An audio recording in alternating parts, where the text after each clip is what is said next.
Just a quick reminder before I start the video, to honor grandfather, as of the making of this video, 11 days to go, and is still over $5,000 short of making its goals. So I'm being completely mercenary here. I want to play this game. So if you haven't backed it, please do. Now on to my regular video. Welcome back to page 121. Today is going to be the first part of a new series, one I've been wanting to do for quite a while, one I've actually had a lot of interest in from comments from people. And that's going to be on nobles and nobility in Traveller. I'm going to be using multiple editions and drawing information from them. And I'm just going to try to assemble a look, and this will go, a handful of episodes. It's not going to be a real long series.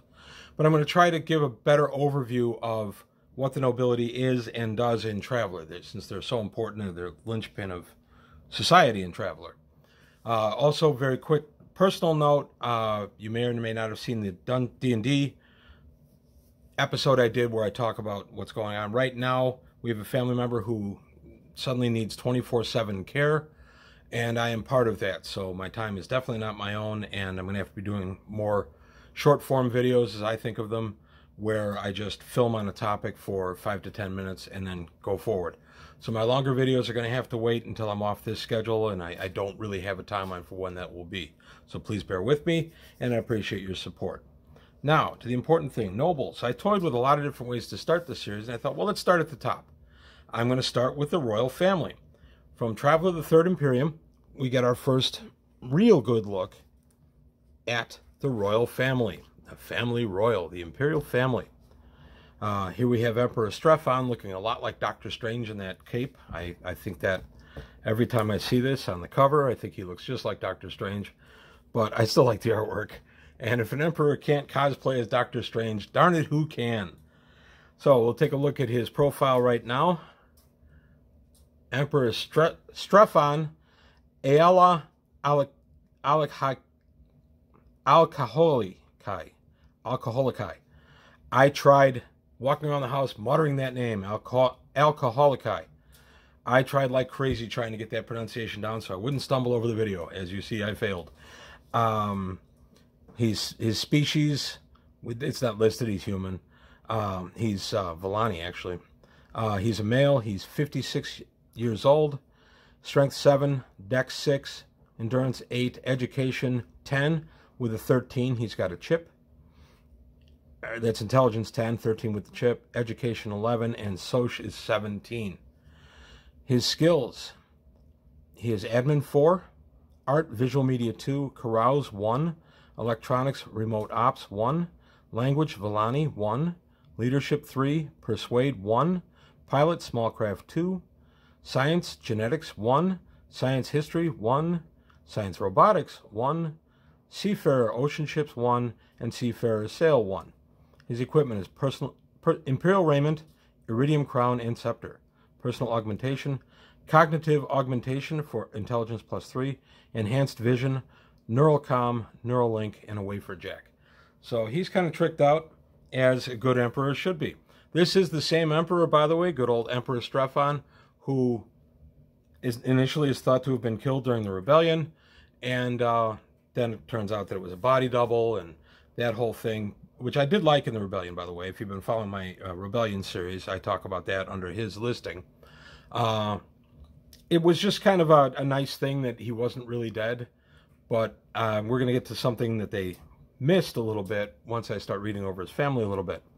The emperor and his immediate family sit atop the noble peerage, laying claim to thousands of oaths of fealty. In 1105, Emperor Strephon Alcoholicae sits atop the iridium throne. He is attended by his wife, the Empress Iolanthe, and his daughter, the Crown Princess Ciancia Iphigenia. Each member of the royal family is dedicated to their roles as servants of the Imperium, and despite divergent interests, have managed to find common ground in their respective works. The Emperor is preoccupied with the preservation and consolidation of the Imperium, and has recently taken an interest in its security as well. The Empress has become an advocate for the cultural diversity of the Imperium, which on its surface would seem to be opposed to her husband's efforts to bring its people closer together. In fact, the two work quite well in hand, with the Emperor taking the role of wise but heavy-handed ruler when necessary, while his wife assures the cultures of the realm they have the will all have a place in its advancement. So they do a good cop, bad cop thing. Meanwhile, the bright crown princess has become the patron of the IISS, the Interstellar Scout Service, spending a great deal of her time visiting its bases, promoting its services, and ensuring that the best technology and resources are made available to its personnel. Scientia Iphigenia spends much of her time away from capital in the reference system, where she studies at the University of Adkine and works closely with scouts of the top brass. So the scouts have a patron in her. I kind of like that touch. There's nothing I ever remember reading before until I read this book. I liked the overview of the family. I liked the good cop, bad cop. In old Traveler stuff from the very early days, the Emperor is just this distant figure who has anagathics, which are vaguely described in the original rules, and we just know that he's living through these anagathics, so we get this idea of this old evil emperor, and of course that's not really the case. Following the death of his father, Emperor Strephon was crowned the 43rd Emperor of the Third Imperium on day 14 of 1071 at the tender age of 21. He's the oldest child of Paolo and Elbit Alcalici.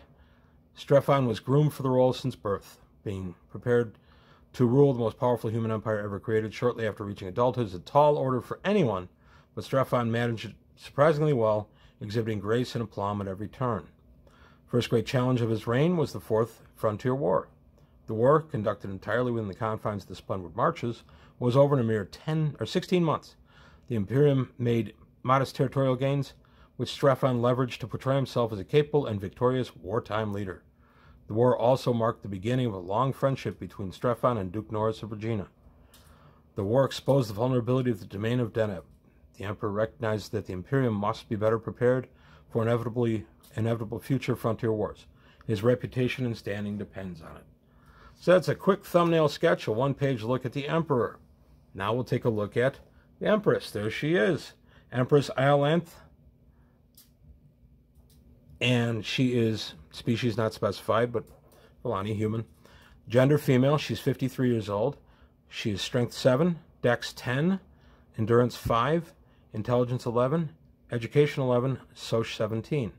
Her skills are admin 3, art performance 1, athletics dexterity 1, carouse 3, language give 2, leadership 2, persuade 2, science psychology 1. She has the Imperial raiment and the Platinum Tiara as her equipment, and her personal augmentation is Cognitive Augmentation plus 3, which they didn't put parenthetically here, Enhanced Vision, Neuralcom, Neuralink, and a Wafer Jack. So again, why not? You're the Imperial Empress. You may as well have all the tricks and goodies. The Fourth Frontier War woke Strephon up to the reality that the Imperium is becoming too broad and unwieldy for disparate sectors, too far apart for communication to be practical. In defiance of the moot, Strephon reestablished the domains and appointed archdukes to most of them to enhance the Imperium's abilities to respond to crises such as those seen in the domain of Deneb, whose borders with the Zodani, Vargir, and upstart sword worlds were a constant source of trouble. The Chancellor of the Moot, a strong believer in the efficacy of psychohistory, advised Strephon to take heed of Elish, where one revolt was put down centuries earlier, and which could very well become the source of renewed unrest. In an attempt to preemptively address such situations, the Emperor has recently appointed one of his closest friends, Dolinar Astron Eilanthian, as Archduke of the domain of Eilish in an effort to forestall any problems from the highly developed and industrialized province. Of course, if you follow the straight Traveler timeline into the rebellion, Dolinar is the one that kills Strephon when Dolinar comes to really not believe in Strephon's policy or leadership. Emperor Strephon travels Kor and its neighboring sectors frequently, mostly on official business. He has also recently become involved in several highly secretive enterprises, which has something to do with the security of the capital and the Imperium at large. When he can, the Emperor likes to get away to the northern seas of the capital and the reserved world of Crompton. Depending on his mood, as he's gotten older, he has found that the crown weighs more heavily on him. The Empress Iolanthe, we finally get a mention of her, is descended from a prominent Volani family and the daughter of Senior Duke of the Gushamig sector. Iolanthe married Strephon in 1079 after a brief courtship. Their union was an arranged pairing designed to infuse the Alcaholici dynasty with some much-needed Volani blood. So I guess he's not Vellani. I guess he just speaks Vellani. Iolanthe travels a great deal and has become an advocate for the Imperial cultural regions. Her pilgrimages thus far have taken her to the Vagan Autonomous Region, the Lancian Cultural Region, the Amic Protectorate, the League of Antares, the Luriani Cultural Association, and the Luriani Cultural Association. Locally, she travels amongst the Xylean worlds frequently, partaking in many ceremonies and festivals that celebrate Xylean heritage. While Iolanthe has no Xylean blood to speak of, as Empress of an Imperium that owes a great debt to the Xyleans, she feels it's her responsibility and great honor to support and foster their culture. The Empress has been quiet so far on whether or not she supports the notion of a Chanistan cultural region. Chanistan worlds are a source of internecine strife in the core, so she is careful not to stir the pot by advocating one way or the other. She does express great admiration for the historical achievements of the Chanistan people and actively engages in fundraising activities to preserve their unique and ancient architectural monuments, some of which now nearly 3,000 years old. And now we take a look at their daughter. The Empress didn't get much press there, but let's see what the daughter gives. Princess Scientia Iphigenia. She has a strength of 6, dex of 11, endurance 7, intelligence 12, enhanced to 15, education 9, soc 16. She's astrogation 0, gun combat 0, mechanic 0, pilot 0, science astronomy 1, science astrophysics 1, science planetology 1, survival 0, vac suit 0. Her equipment is the Imperial raiment and gold tiara. Personal augmentation, cognitive augment, which is the +3 intelligence, a neural comm, a neural link, and a wafer jack, just like mom and dad. So here we have, as the daughter of Emperor Strephon and Empress Iolanthe, Scientia is the Grand Princess of the Imperium. As heir to the Iridium throne, Scientia has been educated from birth to eventually assume the mantle of authority, much like her father did before her. She shares her mother's keen intellect and has been imbued with a strong sense of duty to the Imperium by her father. She developed a remarkable interest in the sciences early in childhood, memorizing all the constellations and component stars visible from Capital at the age of 5. Her aptitudes in the realms of the science have made many historians liken her to her ancestor, Arbalatra, who became a naval captain at the age of 16. Upon graduating from the prestigious Carbili School on Capital at the age of 10, Scientia joined the Scout Service and completed their basic training at the age of 12. She has since become the leading patron of the IISS and travels frequently to core scout bases and their operational headquarters at Reference, where she also attends courses at the University of Adkine. Whether or not she becomes the Arbalatra of the Scout Service remains to be seen, but there's ample reason to believe she will have an illustrious career with the IISS, possibly following it up with a stint at one or more of the Imperial research stations before she eventually sits upon the throne. As we know in the official Traveler timeline, she never sits on the throne. She gets gunned down along with her mom and seemingly her dad by Dolanor the traitor. So again, if you've been following my Rebellion series on the factions of the Rebellion, I've covered that already. So pretty interesting profile on the family. I was excited to read this. I wanted more on the family. Frankly, I wanted a whole chapter on the family. I wanted to know more about them. I realized that as of this writing in 1105, they die in canon in 1116. So Iolanthe will only be right around the age of 27 by the time she's no longer with us.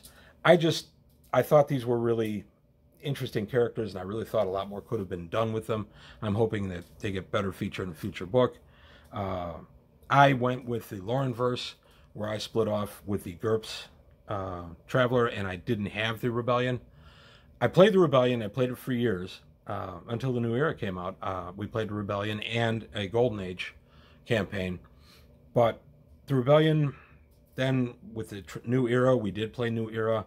And then with Virus and the destruction of the Imperium and everything, that really wasn't what I was playing the game for. So when the Laurenverse came out with GURPS Traveler in the late 90s, I jumped on that with both feet. And I rewrote my timeline. And in my timeline, there was no Rebellion.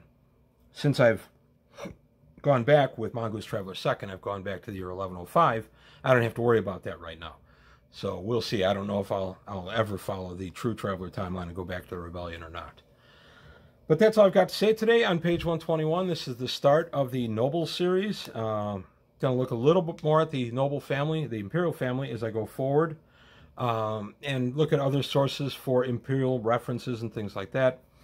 It's just a really good topic in Traveler, and it's one that really, as a GM, you have to really understand what the nobles do in the Imperial Society. So that's all I've got to say today. I want to thank you for your time. Thanks for watching, and I'll see you next time on page 121.